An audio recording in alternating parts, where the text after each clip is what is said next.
அத்தியாயம் 2 சூரா அல் பக்ராவில் வசனங்கள் 196 முதல் 215 வரை இறைவன் என்ன கூறுகிறான் என்பதை பார்க்கலாம். அல்லாஹ்வின் அடியார்களுக்கு கடமையாக்கப்பட்ட ஹஜ்ஜை எவ்வாறு நிறைவேற்றுவது என்பதையும், ஹஜ்ஜை நிறைவேற்றக்கூடிய காலங்களில் செய்ய வேண்டியதும் செய்யக்கூடாதது பற்றியும், மேலும் இறைவன் இஸ்லாமில் உறுதியாக இல்லாத மனிதர்களுக்கு எச்சரிக்கை செய்வதாகவும் இஸ்ராயேலின் சந்ததிகளை கேள்வி கேட்பதாகவும் சில வசனங்கள் அமைந்துள்ளது. ஆரம்பத்தில் ஒரே கூட்டத்தினராக இருந்த மனிதர்கள் கருத்து வேறுபாடு மற்றும் பொறாமை காரணமாக பல பிரிவுகளாக ஆனதை பற்றியும், சத்திய வேதத்திற்கு எதிராக மாறு செய்தது பற்றியும் இறைவன் கூறுகின்றான். மேலும் இறைவன் சிரமமில்லாமல் சொர்க்கம் நுழைய முடியாது என்று நம்பிக்கையாளர்களுக்கு சொல்வதாகவும், மேலும் நம்மிடமுள்ள பொருட்களை நன்மையை நாடி நாம் எவ்வாறு செலவு செய்ய வேண்டும் என்பது பற்றியும் இவ்வசனங்களில் அல்லாஹ் தெளிவாக எடுத்துரைக்கின்றான். தற்போது வசனங்களை கேளுங்கள், சிந்தனை செய்யுங்கள்.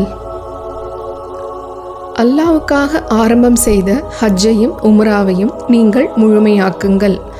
ஆனால் மக்கா செல்ல முடியாதவாறு நீங்கள் தடுக்கப்பட்டு ஹஜ்ஜை முழுமையாக்க முடியாவிட்டால் ஹத்யூ என்னும் ஆடு, மாடு, ஒட்டகம் ஆகியவைகளில் உங்களுக்கு சாத்தியமானவை பரிகாரமாகும். தவிர அந்த ஹத்யூக்கள் தாம் செல்ல வேண்டிய மக்காவில் உள்ள ஹரம் என்னும் இடத்தை அடையும் வரை நீங்கள் உங்கள் தலைமுடியை சிரைத்து கொள்ளாதீர்கள்.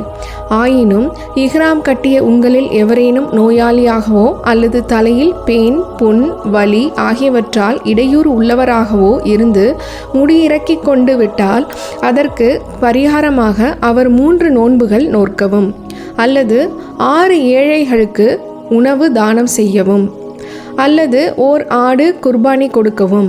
மேலும் இஹ்ராம் அணிந்து நீங்கள் எவ்வித தடையும் இல்லாது ஹஜ் செய்ய வசதி பெற்றவர்களாக இருந்து மக்கா சென்ற பின் உங்களில் எவரேனும் உம்ராவை மட்டும் செய்துவிட்டு ஹஜ்ஜுக்கு முன்னதாகவே ஹஜ்ஜுடைய காலத்தில் தடுக்கப்பட்டிருந்த சுகத்தை அனுபவித்து விட்டால் அதற்கு பரிகாரமாக ஹத்யூக்களில் இயன்றதை கொடுக்கவும்.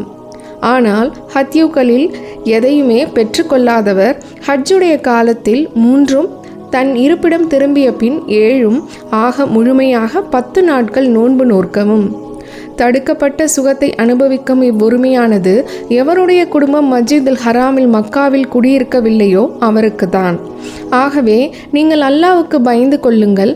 நிச்சயமாக அல்லாஹ் குற்றவாளிகளை வேதனை செய்வதில் மிக கடுமையானவன் என்பதையும் உறுதியாக அறிந்து கொள்ளுங்கள். ஹஜ் அதற்கென குறிப்பிட்ட ஷவ்வால், துல்கத்தா, துல்ஹஜ் ஆகிய மாதங்களில்தான். ஆகவே அவற்றில் எவரேனும் இஹ்ராம் அணிந்து ஹஜ்ஜை தன் மீது கடமையாக்கி கொண்டால் ஹஜ் மாதத்தின் 10ஆம் தேதி வரை வீடு கூடுதல், தீச்சொல் பேசுதல், சச்சரவு செய்தல் கூடாது. நீங்கள் என்ன நன்மை செய்த போதிலும் நிச்சயமாக அல்லாஹ் அதை அறிந்து அதற்குரிய கூலி தருவான். தவிர ஹஜ்ஜுடைய பயணத்திற்கு வேண்டிய உணவுகளை முன்னதாகவே தயார்படுத்தி கொள்ளுங்கள். ஆனால் நிச்சயமாக நீங்கள் தயார்படுத்தி கொள்ள வேண்டியவற்றில் எல்லாம் மிக மேலானது இறை அச்சம்தான். ஆதலால் அறிவாளிகளே, நீங்கள் குறிப்பாக ஹஜ்ஜுடைய காலத்தில் எனக்கு பயந்து நடந்து கொள்ளுங்கள். ஹஜ் பயணத்தின் போது நீங்கள் தொழில் செய்து உங்கள் இறைவனுடைய அருளை கொண்டு கிடைக்கும் லாபத்தை தேடிக்கொள்வது உங்கள் மீது குற்றமாகாது. ஹஜ்ஜுக்கு சென்ற நீங்கள் அரஃபாவிலிருந்து திரும்பினால் மஷ்அருல் ஹராம் என்னும் இடத்தில் அல்லாஹ்வை நினைவு கூறுங்கள். நீங்கள் இதற்கு முன் வழி தவறியவர்களாக இருந்த பொழுது உங்களுக்கு அவன் நேரான வழியை அறிவித்ததற்காக மேலும் அவனை திக்ரு செய்யுங்கள். பின்னர் மனிதர்கள் திரும்புகின்ற முஸ்தலிஃபா என்னும் இடத்திலிருந்து நீங்கள் மினாவுக்கு திரும்பிவிடுங்கள். மேலும் அல்லாஹ்விடம் மன்னிப்பு கோருங்கள். நிச்சயமாக அல்லாஹ் மிக்க மன்னிப்பவன், மகா கருணையாளன் ஆவான். ஹஜ்ஜுக்கு சென்ற நீங்கள் உங்கள் ஹஜ்ஜின் கடமைகளை நிறைவேற்றிவிட்டால் நீங்கள் இஸ்லாமிற்கு முன் உங்கள் மூதாதைகளின் பெயர்களை சப்தமிட்டு பெருமையாக நினைவு கூர்ந்து கூறி வந்ததைப் போல் அல்லது அதைவிட அதிகமாக அல்லாஹ்வை திக்ரு செய்து உங்களுக்கு வேண்டியவற்றையும் அவனிடம் கேட்டு பிரார்த்தனை செய்யுங்கள். பிரார்த்தனையில், எங்கள் இறைவனே, எங்களுக்கு வேண்டியவற்றையெல்லாம் இம்மையிலேயே கொடுத்து விடுவாயாக என்று கோருபவரும் மனிதர்களில் உண்டு. ஆனால் இவருக்கு மறுமையில் ஒரு பாக்கியமும் இல்லை. மேலும், எங்கள் இறைவனே, எங்களுக்கு நீ இம்மையிலும் நன்மை தருவாயாக, மறுமையிலும் நன்மை தருவாயாக, நரக நெருப்பின் வேதனையிலிருந்தும் எங்களை நீ பாதுகாப்பாயாக என கோருபவர்களும் மனிதர்களில் உண்டு. தாங்கள் செய்த நற்செயல்களின் பயனை இம்மையிலும் மறுமையிலும் அடையும் பாக்கியம் இவர்களுக்குத்தான் உண்டு. தவிர சிரமம் ஏற்படாத வண்ணம் இவர்களின் செயலை பற்றி மறுமையில் அல்லாஹ் வெகு விரைவாக கேள்வி கணக்கெடுப்பான். அவனுக்கு அது சிரமமல்ல. நம்பிக்கையாளர்களே, துல்ஹஜ் மாதத்தில் குறிப்பிடப்பட்ட 3 நாட்கள் வரை மினா என்னும் இடத்தில் தாமதித்திருந்து அல்லாஹை திக்ரு செய்யுங்கள். ஆனால் எவரேனும் 2ஆம் நாளில் அவசரப்பட்டு புறப்பட்டு விட்டால் அவர் மீது குற்றமில்லை. எவரேனும் 3 நாட்களுக்கு பிற்பட்டு புறப்பட்டால் அவர் மீதும் குற்றமில்லை. அவர் இரையச்சமுடையவராக இருந்து ஹஜ்ஜுடைய காலத்தில் தடுக்கப்பட்டவற்றிலிருந்து விலகி இருந்தால் மட்டும் போதுமானது. ஆகவே நம்பிக்கையாளர்களே, நிச்சயமாக நீங்கள் அல்லாஹ்விடமே நியாய தீர்ப்புக்கு எழுப்பி கொண்டு வரப்படுவீர்கள் என்பதை உறுதியாக அறிந்து கொள்ளுங்கள். அல்லாஹ்வுக்கு பயந்து நடந்து கொள்ளுங்கள். நபியே, உம்மிடம் இவ்வுலக வாழ்க்கையை பற்றி பேசும் பொழுது தன் சாதுரியமான வார்த்தையை கொண்டு உம்மை ஆச்சரியத்துக்குள்ளாக்கக்கூடிய ஒருவன் அம்மனிதர்களில் உண்டு. அவன் உம்மீது அன்பு கொண்டிருப்பதாக கூறி தன் மனதில் உள்ளவற்றிற்கு சத்தியம் செய்து அல்லாஹ்வை சாட்சியாக்குவான். உண்மையில் அவன்தான் உமக்கு கொடிய எதிரியாவான். அவன் உம்மிடமிருந்து விலகினாலோ பூமியில் விஷமம் செய்து உங்கள் விவசாயத்தையும் கால்நடைகளையும் அழித்துவிட முயற்சி செய்கிறான். விஷமத்தை அல்லாஹ் விரும்புவதில்லை. தவிர நீ அல்லாஹ்வுக்கு பயந்து கொள், விஷமம் செய்யாதே என அவனுக்கு கூறப்பட்டால் அவனுடைய பெருமை அவனை விஷமம் செய்து பாவத்தை செய்யும்படியே இழுத்து பிடித்து கொள்கிறது. ஆகவே அவனுக்கு நரகமே தகுதியாகும். நிச்சயமாக அது தங்குமிடங்களில் மிக கெட்டது. அல்லாஹ்வின் திரு பொருத்தத்தை பெறுவதற்காக தன் உயிரையே தியாகம் செய்யக்கூடியவர்களும் மனிதர்களில் உண்டு. அல்லாஹ் இத்தகைய அடியார்கள் மீது மிகவும் இரக்கமுடையவன். நம்பிக்கையாளர்களே, நீங்கள் தயங்கிக் கொண்டிருக்க வேண்டாம். இஸ்லாமில் முற்றிலும் நுழைந்து விடுங்கள்.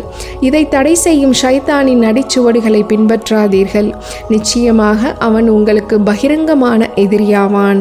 மனிதர்களே, சந்தேகத்திற்கிடமில்லாத தெளிவான அத்தாட்சிகள் உங்களிடம் வந்த பின்னரும் நீங்கள் இஸ்லாமில் உறுதியாக இல்லாமல் நழுவி விடுவீர்களானால் உங்களை தண்டிப்பதில் நிச்சயமாக அல்லாஹ் மிகைத்தவனும் உங்களை எவ்விதம் நடத்த வேண்டும் என்பதை நன்கறிந்து நுண்ணறிவுடையவனும் ஆவான் என்பதை நீங்கள் உறுதியாக அறிந்து கொள்ளுங்கள். நபியே, இவ்வளவு தெளிவான வசனங்களை நிராகரிக்கின்ற அவர்கள் அல்லாஹும் வானவர்களும் வெண்மேகத்தின் நிழலில் அவர்களிடம் வந்து அவர்களை அழித்து அவர்களின் வேலையை முடிப்பதை தவிர வேறு எதையும் அவர்கள் எதிர்பார்க்கின்றனரோ? அவர்களுடைய எல்லா விஷயங்களும் மறுமையில் அல்லாஹ்விடமே விசாரணைக்கு கொண்டு வரப்படும். நபியே, இஸ்ராயேலின் சந்ததிகளை கேட்பீராக. எத்தனை தெளிவான அத்தாட்சிகளை நாம் அவர்களுக்கு கொடுத்திருக்கிறோம். அவ்வாறு இருக்க எவரேனும் அவை தன்னிடம் வந்ததன் பின் அல்லாஹ்வின் அத்தாட்சிகளான அருட்கொடையை மாற்றி விடுவாரானால் அவரை வேதனை செய்வதில் நிச்சயமாக அல்லாஹ் மிக கடுமையானவன் ஆவான். நிராகரிப்பவர்களுக்கு இவ்வுலக வாழ்க்கையே அலங்காரமாக தோன்றும்படி செய்யப்பட்டிருக்கிறது. ஆதலால் அவர்கள் ஏழைகளாக இருக்கும் நம்பிக்கையாளர்களை பரிகசிக்கிறார்கள். ஆனால் நம்பிக்கையாளர்களான இறையச்சம் உள்ளவர்களோ மறுமையில் அவர்களை விட எவ்வளவோ மேலாக இருப்பார்கள். மேலும் அல்லாஹ் விரும்புகின்ற இவர்களுக்கு கணக்கின்றியே வழங்குவான். ஆரம்பத்தில் மனிதர்கள் அனைவரும் ஒரே இனத்தவராகவே இருந்தனர். அவர்கள் நேரான வழியில் செல்வதற்காக நன்மை செய்பவர்களுக்கு நற்செய்தி கூறும்படியும் தீமை செய்பவர்களுக்கு அச்சமூட்டி எச்சரிக்கை செய்யும்படியும் அல்லாஹ் நபிமார்களை அனுப்பி வைத்தான். மேலும் அம்மனிதர்களுக்குள் ஏற்படும் கருத்து வேற்றுமைகளை தீர்த்து வைப்பதற்காக சத்திய வேதத்தையும் அருளினான். இவ்வாறு தெளிவான அத்தாட்சிகள் உள்ள வேதம் வந்ததன் பின்னர் அதை பெற்றுக்கொண்ட அவர்கள் தங்களுக்குள் ஏற்பட்ட பொறாமையின் காரணமாகவே அந்த சத்திய வேதத்திற்கு மாறு செய்ய முற்பட்டனர். ஆயினும் அவர்கள் மாறுபட்டு புறக்கணித்துவிட்ட அந்த சத்தியத்தின் பக்கம் செல்லும்படி நம்பிக்கையாளர்களுக்கு அல்லாஹ் தன் அருளை கொண்டு நேர்வழி காட்டினான். இன்னும் இவ்வாறே தான் விரும்பியவர்களை அல்லாஹ் நேரான வழியில் செலுத்துகிறான். நம்பிக்கையாளர்களே, உங்களுக்கு முன் சென்றவர்களுக்கு ஏற்பட்டது போன்ற கஷ்டமான நிலைமை உங்களுக்கு வராமலே நீங்கள் சொர்க்கத்தில் நுழைந்து விடலாம் என்று நினைத்து கொண்டீர்களோ? உங்களைப் போல நம்பிக்கை கொண்ட அவர்களையும் அவர்களுடைய தூதரையும் வாட்டும் வறுமையிலும் நோயிலும் பீடித்து அவர்கள் வருந்தி தங்கள் கஷ்டங்களை நீக்கி வைக்க அல்லாஹுடைய உதவி எப்பொழுது வரும் என்று கேட்டதற்கு அல்லாஹுடைய உதவி நிச்சயமாக இதோ சமீபத்தில் இருக்கிறது என்று நாம் ஆறுதல் கூறும் வரை அவர்கள் ஆட்டி வைக்கப்பட்டார்கள். நபியே, பொருட்களில் எதை செலவு செய்வது, யாருக்கு கொடுப்பது என்று உம்மிடம் கேட்கின்றனர். அதற்கு நீர் கூறுவீராக, நன்மையை கருதி நீங்கள் எத்தகைய பொருளை செலவு செய்த போதிலும் அதை தாய், தந்தை, சுற்றத்தார், அனாதைகள், ஏழைகள், வழிபோக்கர்கள் ஆகியோருக்கு கொடுங்கள். இன்னும் நீங்கள் வேறு என்ன நன்மையை செய்த போதிலும் அதையும் நிச்சயமாக அல்லாஹ் அறிந்து அதற்குரிய கூலியும் தருவான்.